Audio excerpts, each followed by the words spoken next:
रविवार का दिन था। तारीख थी 9 अगस्त 1942 की।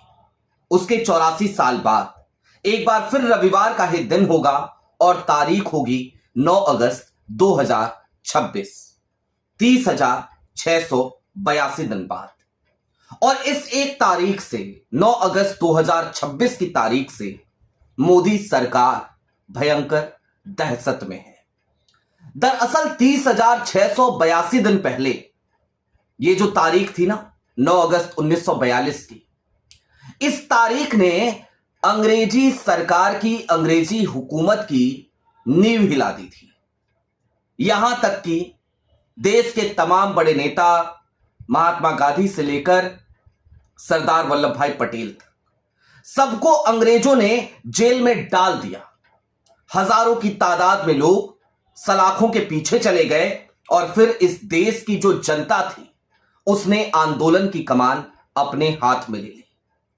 आज हम थोड़ी बात इतिहास की करेंगे और उसी भूमिका के साथ वर्तमान को जोड़ेंगे और समझने की कोशिश करेंगे कि आज की तारीख में भारतीय जनता पार्टी के सांसद वो सदन में खड़े होकर, संसद के परिसर में खड़े होकर कैसे मीडिया के कैमरे पर ये स्वीकारने लगे हैं कि मोदी जी का ब्रांड समाप्त हो गया है।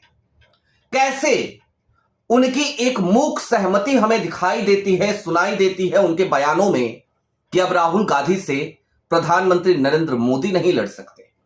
भारतीय जनता पार्टी चुनाव जीत सकती है लेकिन मोदी जी के नाम पे नहीं।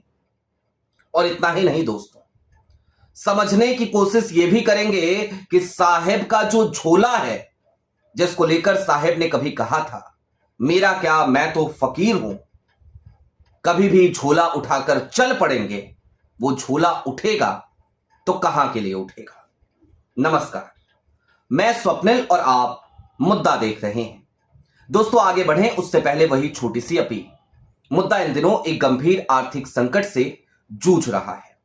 एक तरफ जहां हमारे मेन बैंक अकाउंट्स बीते लंबे समय से फ्रीज चल रहे हैं, तो दूसरी तरफ हमारे 2.5 साल पुराने चैनल को हमसे लंबे समय तक छीन कर रखा गया था। ऐसे में डे टू डे ऑपरेशंस में मुद्दा को काफी मुश्किलों का सामना करना पड़ता है। लिहाजा आपसे गुजारिश है, यदि आप चाहें तो स्क्रीन पर दिख रहे क्यूआर कोड या फिर के नीचे दिख रहे यूपीआई नंबर्स के जरिए मुद्दा की छोटी छोटी मदद जरूर कीजिएगा ताकि हमारी बेबाकी यूं ही बरकरार रहे। अब आगे बढ़ते हैं और जरा सबसे पहले तो 9 अगस्त 1942 अगस्त क्रांति का वो दिन, उसको याद करते हैं और समझते हैं कि कैसे वो क्रांति, वो तारीख मील का पत्थर साबित हुई भारत के इतिहास में। और उसके बाद ये समझेंगे कि 9 अगस्त 2026 की तारीख कैसे एक बार फिर इतिहास रचने जा रही है। दोस्तों उससे पहले मैं आपको लेकिन एक खबर छोटी सी दिखा देना चाहता हूं। इंडियन एक्सप्रेस के जो हिंदी संस्करण है जनसत्ता, उसने एक खबर छापी है और इंडियन एक्सप्रेस के कैमरे पर इंडियन एक्सप्रेस के पत्रकारों से बात करते हुए सीधे तौर पर भारतीय जनता पार्टी के सांसदों ने इस बात को स्वीकार किया कि ये जो नीट का प्रकरण हुआ, धर्मेंद्र प्रधान का जो इस्तीफा हुआ, दरअसल इससे मोदी जी की छवि को गहरा आघात पहुंचा है, भयंकर डेंट लगा है। अब ये बात तो जग जाहिर है, पूरा देश इस बात को कह रहा है। लेकिन अगर भाजपा के सांसद, और एक दो नहीं कई सांसद, संसद के परिसर में ये बात स्वीकारने लगे, कैमरे के सामने स्वीकारने लगे, तो इसे किस तरीके से देखा जाए। जाहिर सी बात है, घर के भीतर से भी विरोध के स्वर उठ रहे हैं और ये स्वर सीजेपी के प्रोटेस्ट से बहुत पहले से उठने लगे थे, जिसकी चर्चा हमने आपसे कई बार करी है। अब चलिए 9 अगस्त 1942 की तारीख की तरफ चलते हैं। मैं चूंकि घर पे हूं, घर से ये वीडियो कर रहा हूं, कुछ आवाजें जरूर आएंगी आपको, उसके लिए मैं क्षमा प्रार्थी हूं। आज बारिश भी बहुत हो रही है नोएडा में। अच्छा, बारिश जब होती है ना तो छत टपकती है मुफलिसों की, गरीबों की, इस देश के उस वर्ग की जिसको एक सही घर मुहैया नहीं हो पाता। लेकिन आज की तारीख में सरकार की जो छत है वो टपक रही है। मोदी जी की जो छवि थी उसको इतना डेंट लगा है कि अब बीजेपी की छतें टपकने लगी हैं। खैर, 9 अगस्त 1942 का जो दिन है वो क्यों महत्वपूर्ण है? 8 अगस्त 1942 को रात में एक प्रस्ताव पारित होता है और इस प्रस्ताव में भारत छोड़ो आंदोलन, इसकी नींव रखी जाती है। 9 अगस्त को यह आंदोलन पूरे देश में फैल जाता है और महात्मा गांधी एक नारा देते हैं, डू और डाई, करो या मरो। वो कहते हैं ना, यही अब बिल्कुल आखिरी रास्ता बचा है, यही बिल्कुल अंतिम वक्त है, अब वो वक्त आ गया है कि हथौड़े की आखिरी चोट मारो और दीवार ढह जाएगी।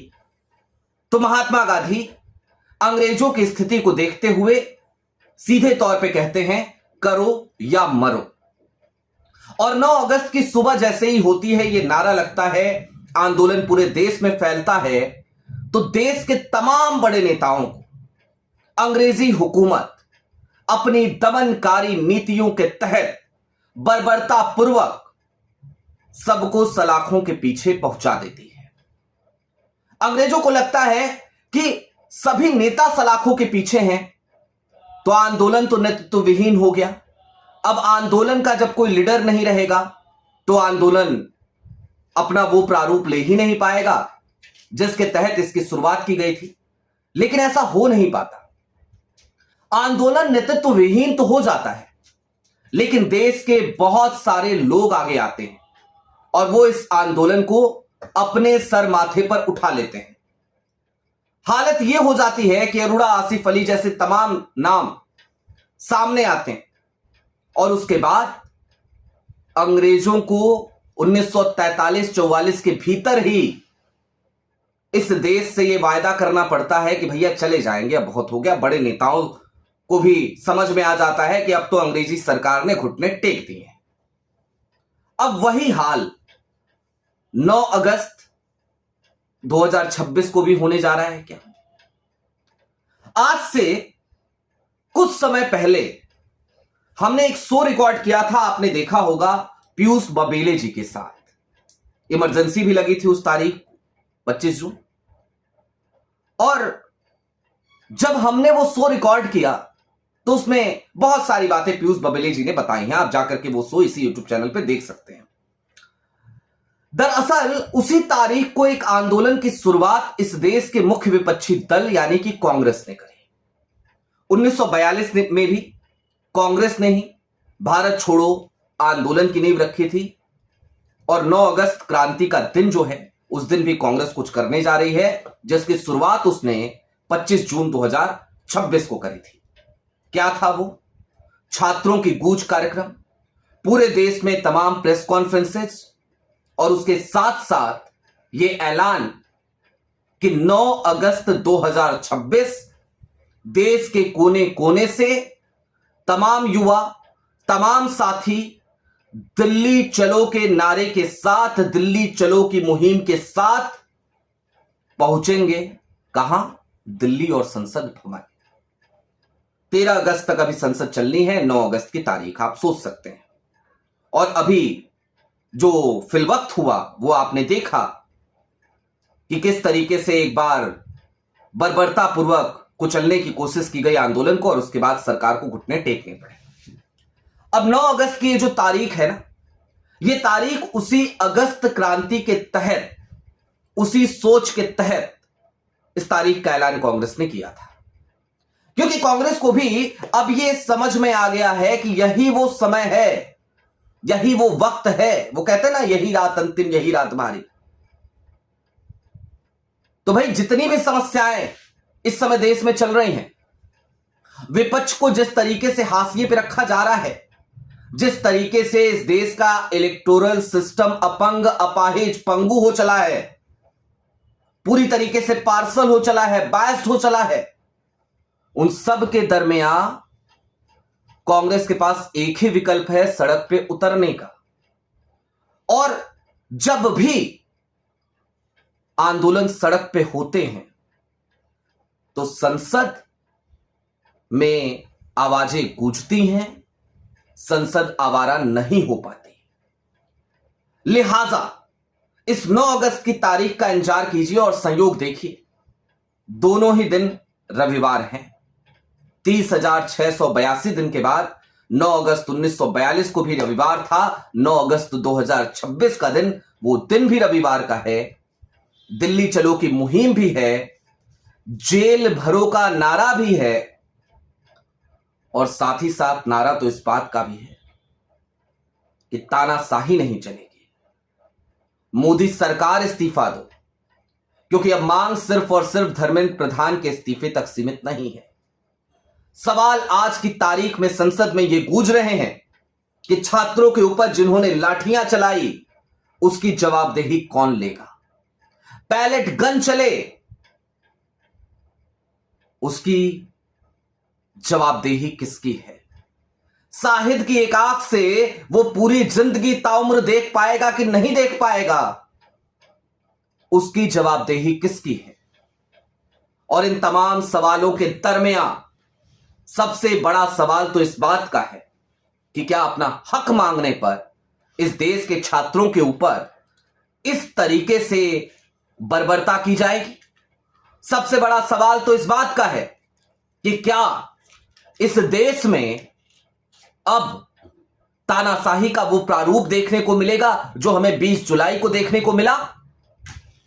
इस देश की बहन बेटियों के साथ पुलिस की अभद्रता, और सरकार इन सवालों का जवाब देने के लिए संसद में तैयार नहीं है। तमाम ढकोसले, तमाम ढोंग रचे जा रहे हैं। मोदी जी फ्रेंड्स फ्रेंड्स कह के रील बना रहे हैं, जिंजी से संवाद करने का स्वांग रच रहे हैं, लेकिन विपक्ष के साथ इस बात पर संवाद करने को तैयार नहीं कि इस देश के छात्रों के साथ जो भी हमने अन्याय किया, जो भी हमारी सरकार ने अन्याय किया, हम उसके लिए हाथ जोड़कर माफी मांग लेंगे। पहले तो प्रधानमंत्री गायब हुआ करते थे सदन से, अब तो अमित शाह साहब भी सदन में नजर नहीं आ रहे, क्योंकि आरएएफ और दिल्ली पुलिस उनके अंतर्गत आती है और विपक्ष उनसे ही जवाब मांगना चाह रहा है। आलम तो यह है कि आज की तारीख में जब सदन की कार्रवाई सुबह 11 बजे शुरू हुई तो बिरला साहब को यह भी कहते हुए सुना गया कि कृषि मंत्री साहब जवाब देने के लिए तैयार हैं। अरे जवाब शिवराज सिंह चौहान से नहीं, जवाब तो मांगा जा रहा है अमित शाह साहब से। हालांकि जवाब शिवराज सिंह चौहान साहब से भी इस देश के किसान लेना चाहते हैं। शंभू बॉर्डर पर रोक दिया गया है, दिल्ली के अलग अलग बॉर्डर्स पे उनको बैरिकेड लगाकर रोका जा रहा है, उनको दिल्ली नहीं आने दिया जा रहा। तो जवाब उनसे भी लिया जाएगा, लेकिन अभी जवाब अमित शाह से चाहिए। खैर, आपकी क्या राय है वो हमें कमेंट बॉक्स में जरूर बताइएगा। अभी के लिए दीजिए इजाजत। चलते चलते फिर वही अपील, चैनल पर नए हो तो सब्सक्राइब करते हुए जाइएगा, सक्षम हो तो मुद्दा की छोटी छोटी मदद जरूर कीजिएगा, ताकि हमारी बेबाकी यूं ही बरकरार रहे।